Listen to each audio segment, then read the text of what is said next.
নির্বাচন কমিশনের আবারও একটি ভয়ঙ্কর ঘোষণা।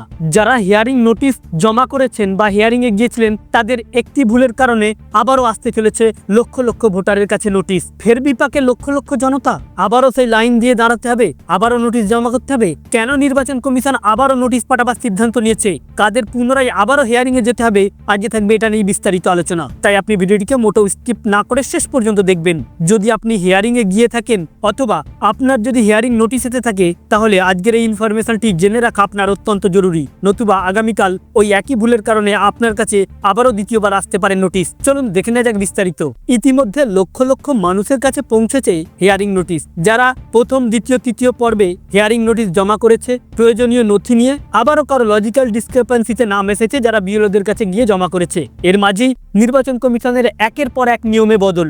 ইতিমধ্যে আবার যাদের কাছে হিয়ারিং নোটিশ এসেছিল এবং যারা হিয়ারিংয়ে গিয়েছিলেন এমন ব্যক্তিদের কাছেও আবারও আসতে পারে নোটিশ। হ্যাঁ, এমনই একটি বিশেষ ঘোষণা নির্বাচন কমিশনের তরফ থেকে। ইতিমধ্যে যারা হিয়ারিংয়ে গিয়েছিলেন তাদের নথি জমা পড়েছে কমিশনারের কাছে। এবারে সেটাকে খতিয়ে যাচাই করা হচ্ছে।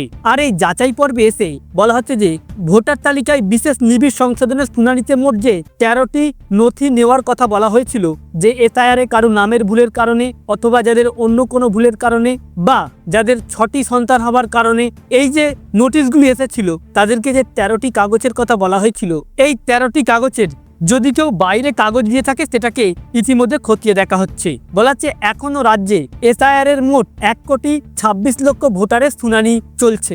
এই শুনানি পর্বে কমিশনের নজরে পড়ছে অনেক ভোটার 13টির বাইরে অন্য নথি জমা দিয়েছে।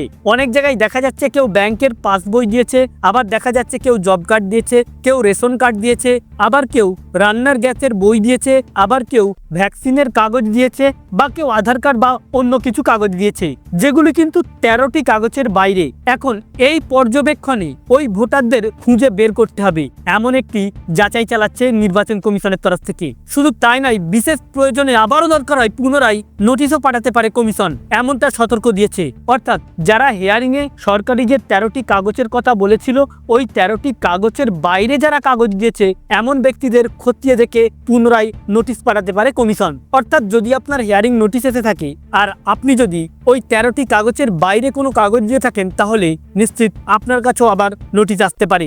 এর ফলে কিন্তু আবারও লক্ষ লক্ষ মানুষ সমস্যায় পড়তে পারে। হ্যাঁ, কারণ আমরা দেখেছি এসআইআর পর্ব চলাকালীন এমন অনেক পরিবার রয়েছে যাদের বাবা, দাদু অথবা রক্তের সম্পর্কের যার কথা বলা হচ্ছিল তার 2002 এর কোনো ক্রমে নাম নেই, কিন্তু ওই সন্তানটির জন্ম 1987 পরে। তাহলে সে কি কাগজ দেবে?